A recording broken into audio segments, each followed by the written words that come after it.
In August 1963, the civil rights icon James Farmer arrived in a small town on the shore of the Mississippi River, Plaquemine, Louisiana. He had come to bolster the morale of nonviolent civil rights protesters in town.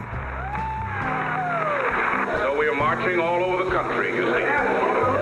We have many weapons. One great weapon is our own bodies as we march and we picket and we sit in all over the country. You have power. You have found that power. Farmer was the national co-founder of CORE, the Congress of Racial Equality. For weeks, CORE had led voter registration drives. Soon after his speech, Farmer led another march to City Hall.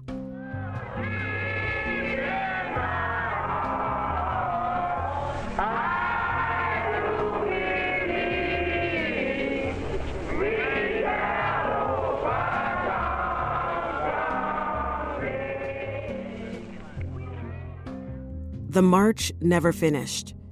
Dozens of protesters were arrested, including James Farmer. He sat in jail for 10 days.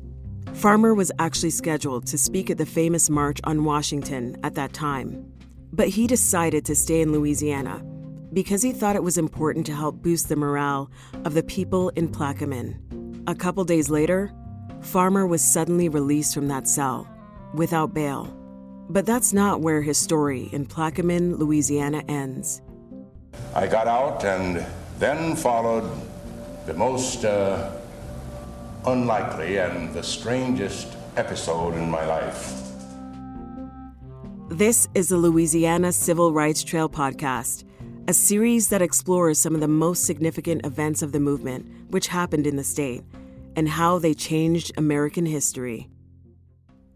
In our previous episodes, you've heard about the fight for integration and equality in places like World War II training grounds and federal courthouses, and on the buses and at lunch counters in New Orleans, Shreveport, and Baton Rouge. But as civil rights activists took on Louisiana's rural areas, they faced new dangers, and they developed new ways of protecting themselves. This episode, we follow the civil rights movement in Louisiana's rural towns of Plaquemine, Jonesboro, and Bogalusa, and explore how it all birthed a unique, influential organization. We continue with the story of James Farmer's escape from Plaquemine. James Farmer was newly out of jail, and he arrived back in Plaquemine to find a community inspired by the success of the March on Washington. They planned to hold their own march. Local citizens, black citizens of this town, held a march. But for once, Farmer didn't join them in their protest. He wanted to lay low before his court date. He chose to stay behind at the march's starting point, a church run by the pastor Jetson Davis. Plymouth Rock Baptist Church, where many of our rallies were held, and where the marchers gathered before their march began. The church would earn the name Freedom Rock.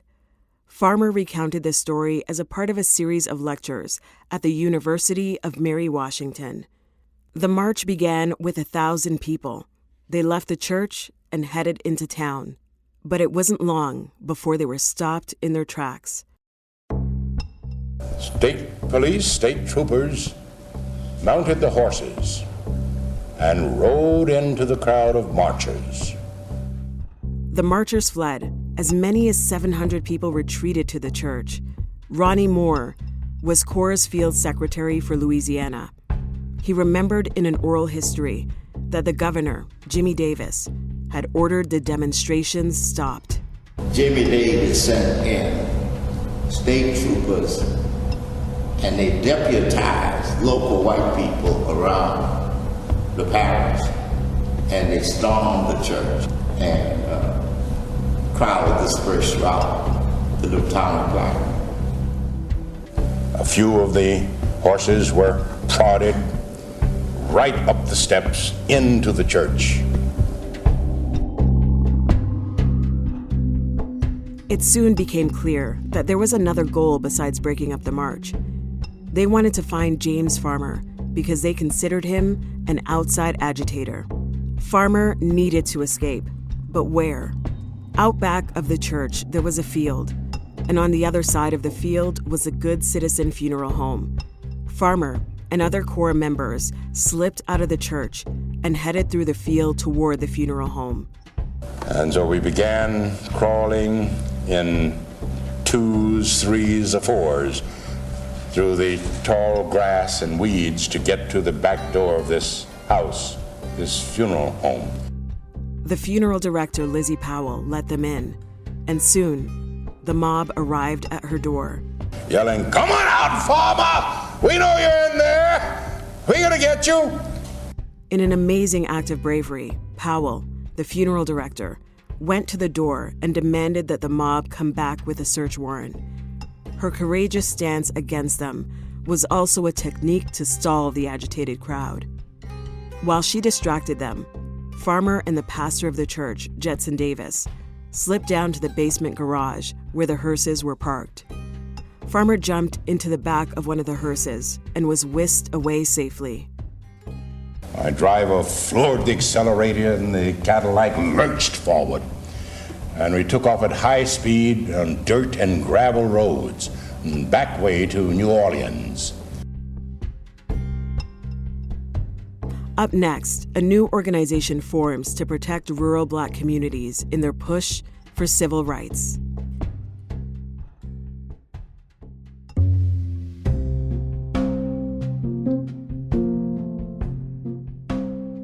Taking a pause here to say that if you're interested in following the Louisiana Civil Rights Trail from New Orleans to Shreveport to Baton Rouge and many other places in the state, go to louisianacivilrightstrail.com or civilrightstrail.com.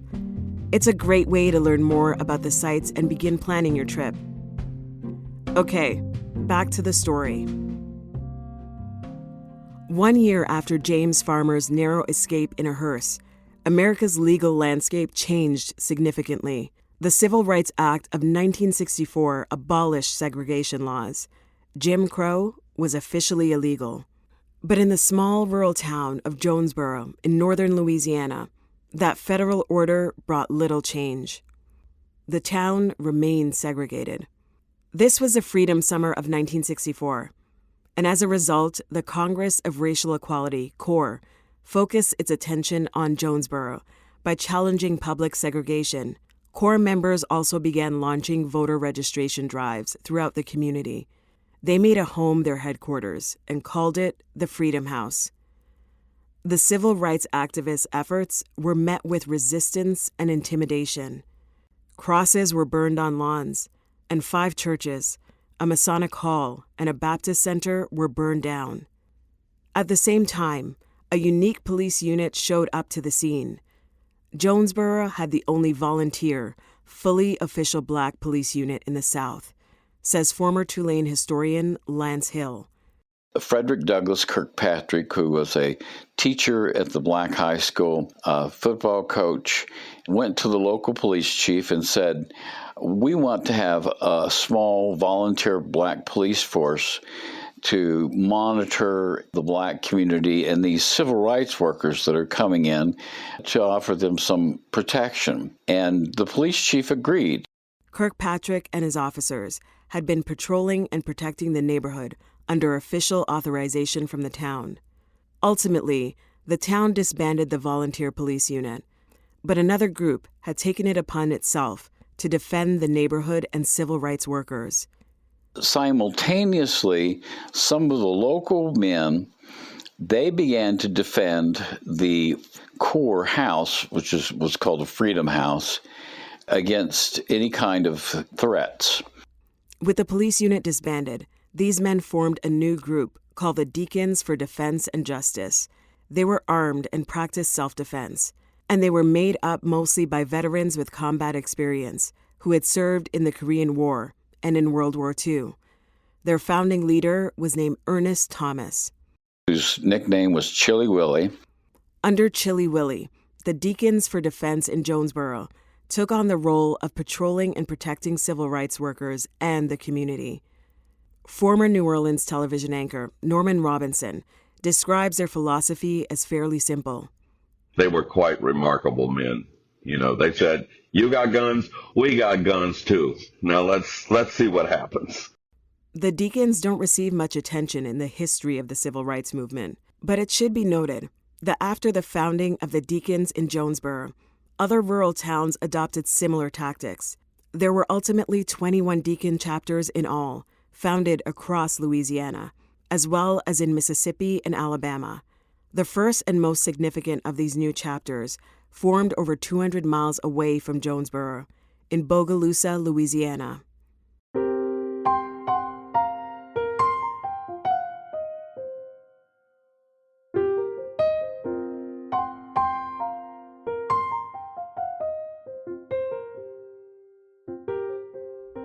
Similar to Jonesboro, Bogalusa was a segregated town.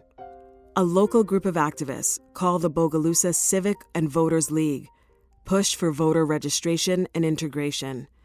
In early 1965, this league asked the Jonesboro Deacons for Defense for help, and the Deacons sent 2 volunteers to Bogalusa to help test whether the town would integrate its facilities, as the Civil Rights Act demanded.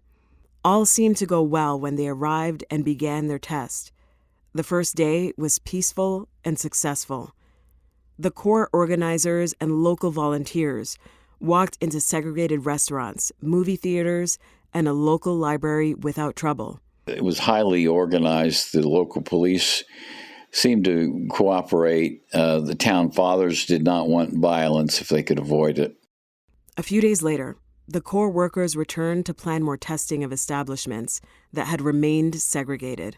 They stayed for dinner that night with one of the members of the Voters League, a man named Bob Hicks. While they were eating, Hicks began to receive phone calls that a mob was on its way. Bob Hicks recalled that police soon showed up at his door to warn him that the mob threatened harm unless he sent core workers away. Hicks refused. He recalled saying, after all that was over, they turned to me and said, Mr. Hicks, you put these people out of your house. I said, they're guests in my house. I can't put a guest out. We invite them in and let them stay here. And I said, and whenever they get ready to leave, they can leave. And I said, I'm not going to put them out of my house.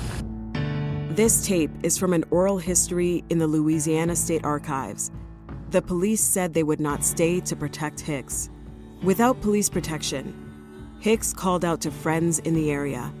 He asked for help defending his house. And so, very quietly, Hicks' house began to fill up with people who would eventually be the Deacons of Defense in Bogalusa. 15 men stood watch that night, patrolling Hicks' one-story wooden home and the grounds around it. No mob ever showed. This night had 2 important outcomes. First, Hicks became convinced Bogalusa needed its own self-defense group to protect civil rights workers. He called the Jonesboro Deacons for Defense. Chilly Willie and his group arrived to show Hicks how to form his own Deacons chapter, which he then did. The second outcome from that night was that the leaders of the local Voters League were scared by the threats. They quit. Hicks needed help to keep the Voters League going, and help arrived in the form of a man named Reverend A.Z. Young, who became the new president. Over the ensuing years, the Voters League organized boycotts and picketing in Bogalusa of retail stores, restaurants, and the paper mill that was the town's big employer. They demanded integration, and the Deacons were there to protect them. Coming up, A.Z. Young, the Bogalusa Voters League, and the Deacons for Defense embark on one of the longest marches in the civil rights era.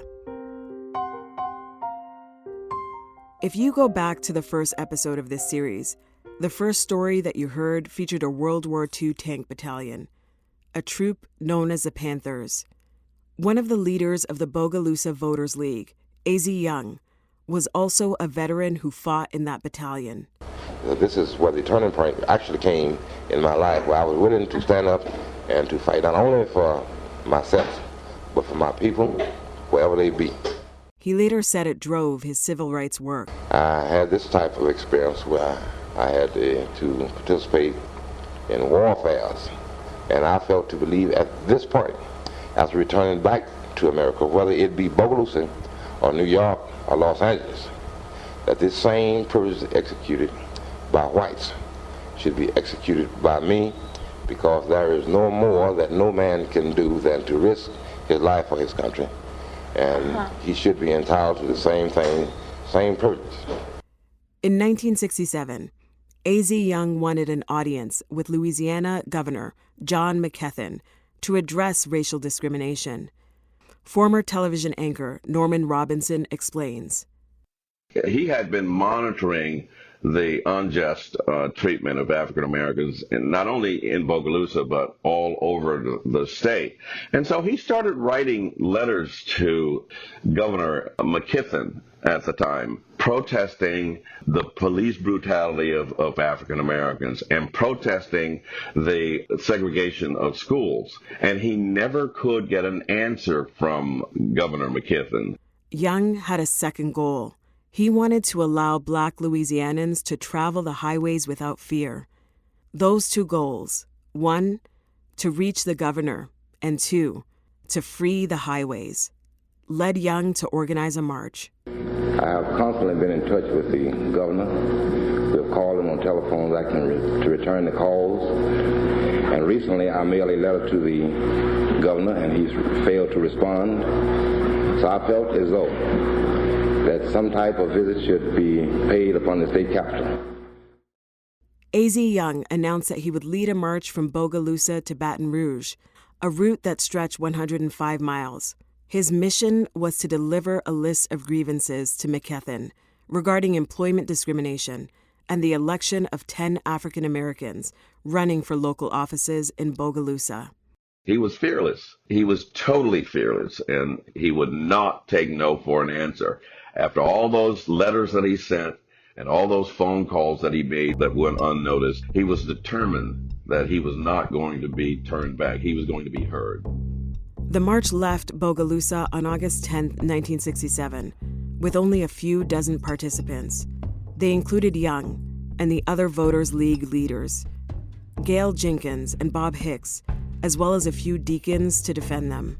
Governor McKeithen ordered law enforcement to protect marchers. They marched during the day, stopping at night. For the first 3 days, there was little trouble. The head of the police detachment monitoring marchers, Major Tom Bradley, gave this update. Major Bradley, the march is at the 1/3 post now. Has there been any incidents whatsoever? No, there hasn't been any incidents whatsoever. It's been a peaceful march. Everything has gone along fine. You all will accompany the march to the state capitol. That is correct. We will go all the way with them. But it was clear threats loomed. Bradley said he had 18 state troopers and about as many sheriff's officers monitoring the march. As the march continued past the halfway point, it approached Livingston Parish, a particularly dangerous area at the time. State troopers asked Young to stop. The commander of the troopers walked up to him and said, "Listen, we can put you guys on a bus and just drive you through this area, and there won't be any problems." And AZ said that would defeat the point. We've been beaten. We've been pushed around. I don't like the idea of state troopers being all around me to guard me on a march. No way. It belittles my character. The fact that I can't walk the streets like any other man, gracefully, upright, this is absolutely a disgrace to humanity. The marchers, now only about 20, approached Livingston Parish. In the town of Holden, they found a mob waiting for them. Bob Hicks's daughter, Barbara Hicks Collins, recalls what happened. We were attacked, and they had police officers, they had state troopers, and what the state troopers wanted, talked to my father and AZ, was he wanted us to get behind the cars and hide behind the cars because there was so many protesters that was coming in to attack us, they weren't going to be able to handle it. My father says, "Do your job, just do your job. We're not getting behind any cars." And they came in on us, and it was a big fight. The mob rushed in, throwing punches at the marchers, who fought back. Then one of the attackers landed a blow that hit one of the state troopers. And when they hit the state policeman, all hell broke loose. So the state police sort of launched in, and the protesters just stood back and watched as the state police cleaned up the streets. The march continued, but Governor McKesson ordered even more protection. 150 state police now guarded the small number of demonstrators, but the attacks continued. The governor ordered the National Guard to protect them. And then we moved on next 1 or 2 days when we got to Denham Spring, I think it was, over on one of the bridges. They put a bomb there. They said we weren't going to pass that overpass. And they had to stop the march, they had to check, and yes, they found a bomb. Or at least wires from an attempt to bomb them. Nevertheless, they continued. As they neared Baton Rouge, the march swelled with new supporters. When they arrived at the Capitol, there were 600 marchers and 2,200 police and members of the National Guard. At the Capitol, A.Z. Young, Bob Hicks, and the others gave speeches through a bullhorn to the crowd. And Young delivered the grievances to the governor, who met him on the Capitol steps. This march that lasted 10 days and stretched for 105 miles was one of the longest marches in the civil rights era. And it was ultimately successful. The protesters' efforts led to less discriminatory hiring practices. Mrs. Paul George.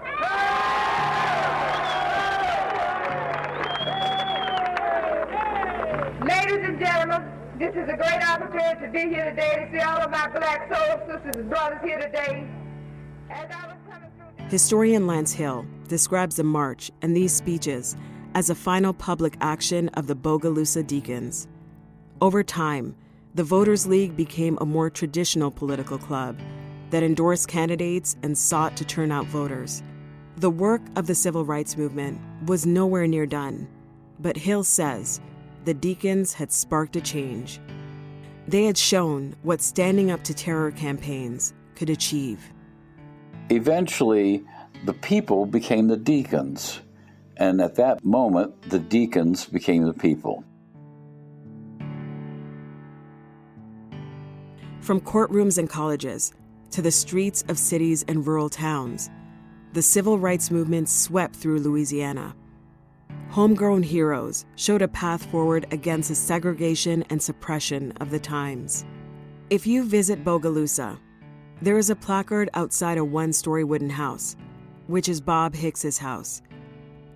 This was a central communication center for civil rights activities in town. And there's another marker in Plaquemine at the Plymouth Rock Baptist Church, denoting James Farmer's harrowing escape. And in Jonesboro, you'll find the Freedom House, where the Deacons for Defense were first founded. If you visit any of these places today, you can be inspired by the stories of people who fought hard for change and celebrate the progress they made through their work.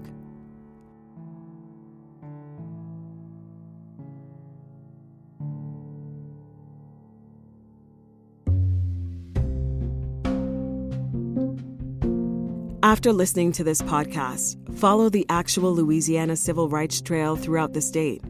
Go to louisianacivilrightstrail.com or civilrightstrail.com to learn more about the sites and begin planning your trip. In this episode, we heard from historian Lance Hill, former news anchor Norman Robinson, Barbara Hicks Collins, and oral history accounts from James Farmer, Bob Hicks, and A.Z. Young. I'm Marlene Gordon. The Louisiana Civil Rights Trail podcast is sponsored by the Louisiana Office of Tourism and the U.S. Civil Rights Trail Marketing Alliance.